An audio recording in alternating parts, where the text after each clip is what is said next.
चिक्की story.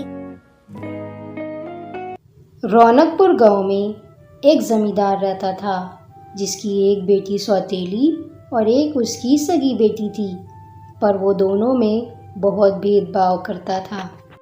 वो अपनी बड़ी बेटी रश्मि से बहुत ज़्यादा प्यार करता था, तो वही वो अपनी पत्नी की बेटी पूजा से बिल्कुल भी प्यार नहीं करता था। रश्मि पूजा को दिन रात सुनाती थी, वो उसको बिल्कुल भी पसंद नहीं करती थी। देख पूजा, मेरे सामान में हाथ मत लगाया कर, समझी तू।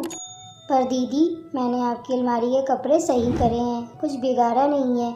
आपको थैंक यू बोलना चाहिए, आप मुझ पर ही चिल्ला रही हो।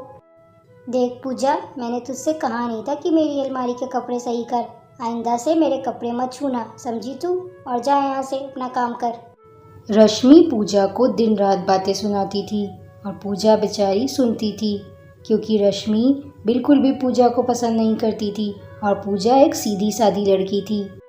पिताजी, मैं थोड़ी देर के लिए बाहर दोस्तों के साथ घूमने जा रही हूँ, मुझे कुछ पैसे दे दीजिए, मुझे अभी पैसों का काम है। हाँ हाँ बेटा, क्यों नहीं, ये सब मैं तेरे लिए ही तो कमा रहा हूँ। ये ले रख, बहुत सारे पैसे हैं और जल्दी घर आ जाना। और हाँ, वक्त पर घर आना और जल्दी सो जाना। रात को ना सोने से तबीयत भी खराब हो जाती है। रश्मि ढेर सारे पैसे लेकर वहाँ से चली जाती है। वो अपने दोस्तों के साथ बाहर घूमने जा रही थी। पिताजी, दीदी का यूँ अकेले बाहर जाना बिल्कुल ठीक नहीं है, और वो भी इतनी रात में। आपको उन्हें मना करना चाहिए था। देख पूजा, अपने काम से काम रख। तू अपनी माँ की बेटी है, मेरी बेटी नहीं। तू मेरी सौतेली बेटी है, और तू मुझे मत सिखा कि मुझे क्या करना है क्या नहीं। वो मेरी बेटी है, जहाँ दिल करेगा जाएगी, घूमेगी। जा अपना काम कर जा। पूजा के पिताजी पूजा को बिल्कुल पसंद नहीं करते थे। वो अपनी सगी बेटी को बहुत प्यार करता था और पूजा से नफरत। ऐसे ही कुछ दिन बीत जाते हैं और एक दिन, पिताजी, कॉलेज की फ़ीस दे दीजिए, और मुझे फ़ीस आज ही जमा करनी है, तो आज ही मुझे पैसे दे दो। अरे बस इतनी सी बात मेरी गुड़िया, ये ले पैसे और जाकर अपनी कॉलेज की फ़ीस जमा कर देना। और हाँ, और पैसों की ज़रूरत हो तो मुझे फ़ोन कर देना, मैं तुझे भेज दूँगा, ठीक है। और किसी चीज़ के लिए परेशान होने की ज़रूरत नहीं, तेरा बाप अभी ज़िंदा है। रश्मि सिर्फ दिन भर घूमती थी और अपने पिताजी से पैसे लेती थी। उसे कोई मतलब नहीं था कि घर में क्या हो रहा है। दिन भर सारा काम पूजा करती थी। पिताजी, मुझे कुछ पैसे दे दीजिए, कॉलेज की फ़ीस जमा करनी है। एक तो तुझे खाना खिलाओ और ऊपर से फ़ीस के पैसे भी दूँ। मेरे पास इतना पैसा नहीं है, खुद कमा और पढ़ जाकर। और वैसे भी पढ़ लिख कर क्या करेगी, शादी के बाद तो चूल्हा ही करना है। और सुन पूजा, कल रश्मि को देखने लड़के वाले आ रहे हैं, तो सारा खाना अच्छे से तैयार कर लेना और कोई गड़बड़ी नहीं होनी चाहिए। पूजा बेचारी कुछ नहीं बोलती और उदास होकर वहाँ से चली जाती है। पूजा को अपनी माँ बहुत याद आती थी, पर वो किसी से कुछ नहीं कहती थी। उसके पिताजी उसको बिल्कुल भी पसंद नहीं करते थे। दूसरे दिन रश्मि को देखने एक बहुत गरीब घर का लड़का आता है, जिससे उसके पिताजी कहते हैं, कौन है तू और यहाँ क्या कर रहा है? अरे अंकल जी, आपने मुझे पहचाना नहीं? मैं ही तो हूँ जो रश्मि को देखने आया हूँ।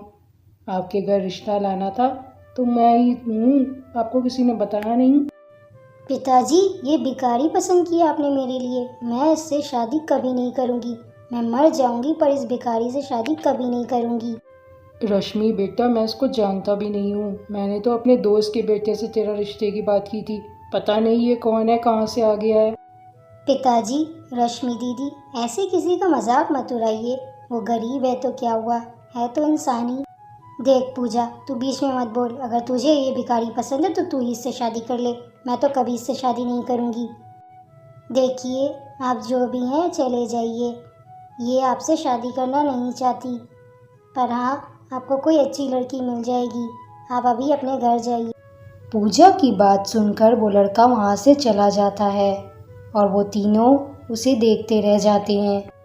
रात होते ही वो लड़का फिर से उस घर में आता है और इस बार वो एक बहुत अच्छे कपड़े पहने होता है और उसे सब देखते रहते हैं। क्यों अंकल जी, आप तो पहचान लिया होगा ना, मैं सुबह आया था बहुत गरीब बनकर। आपको तो याद ही होगा कि आप दोनों ने मेरी कितनी बेइज्जती की थी। हाँ बेटा, पर तुम हो कौन और यहाँ क्या कर रहे हो? मेरा नाम विराज है और मैं ही तो हूँ जो आपकी बेटी का हाथ मांगने आया था, और आपके दोस्त का बेटा भी मैं ही हूँ। पर मैं देखना चाहता था आप लोग किस तरह के लोग हो। पर आप दोनों ने तो मेरी इतनी बेइज्जती कर दी कि बस। और ये लड़की और इस लड़की की आप लोग बिल्कुल भी इज्जत नहीं करते। आप तो अपनी बेटी की भी इज्जत नहीं करते। बेटा, मैं अपनी तरफ से, अपनी बेटी की तरफ से तुझसे माफ़ी मांग रहा हूँ। तुझे मेरी बेटी का हाथ चाहिए ना, मैं अपनी बेटी की शादी तुझसे कराने के लिए तैयार हूँ। बस तू हमें माफ़ कर दे। हाँ हाँ, देखो ना, मैं भी तुमसे शादी करने के लिए तैयार हूँ। अब मुझे माफ़ भी कर दो, मुझसे गलती हो गई। और तुम ऐसे कपड़े पहन के आए थे तो कौन लड़की तुमसे शादी के लिए हाँ कर देती, बताओ। पर रश्मि, मैं तुमसे नहीं, पूजा से शादी करना चाहता हूँ। मैं जानता हूँ वो एक अच्छी लड़की है और मैं तुमसे कभी शादी नहीं करूँगा। तुम कभी किसी की इज्जत नहीं कर सकती हो। पूजा, क्या तुम मुझसे शादी करोगी? तुम यहाँ पर बिल्कुल मत रहो, ये लोग तुम्हारी कदर नहीं करेंगे। मैं तुमसे शादी करना चाहता हूँ, तुम मेरे साथ अभी चलो मेरे घर। मैं आपसे शादी करना चाहती हूँ और सही कह रहे हो आप। मैं जितना भी अच्छा कर लूँ पर ये लोग मुझे कभी प्यार नहीं करेंगे।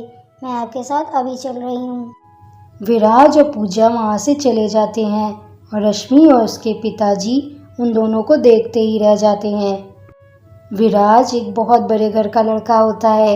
एक दिन पूजा उससे कहती है, विराट जी, रश्मि दीदी मुझसे ज़्यादा खूबसूरत थी और पढ़ी लिखी हुई, पर आपने उनसे शादी क्यों नहीं की? पूजा, मैं गरीबों की बहुत इज्जत करता हूँ और उनकी मदद भी करता हूँ, और मैंने देख लिया था कि रश्मि का रवैया गरीबों की तरफ क्या है। वो गरीबों को बिल्कुल गिरा हुआ समझती है, इसलिए मैंने उससे शादी नहीं की। मैं ये देखना चाहता था कि तुम्हारे घर वाले गरीबों के साथ कैसा व्यवहार करते हैं, इसलिए मैं एक गरीब बन के आया। पर मैंने देखा कि तुम भी तो उसी घर की थी, पर तुम ऐसी बिल्कुल नहीं थी, इसलिए मैंने तुमसे शादी कर ली। और रश्मि की बुरी आदतों की वजह से उसकी शादी एक गरीब घर में हो गई, जहाँ वो अपने पति को दिन भर सुनाती रहती थी। हाय मेरी फूटी किस्मत, जो तुमसे शादी हो गई इस गरीब घर में, और वहाँ वो पूजा वहाँ ऐश कर रही होगी।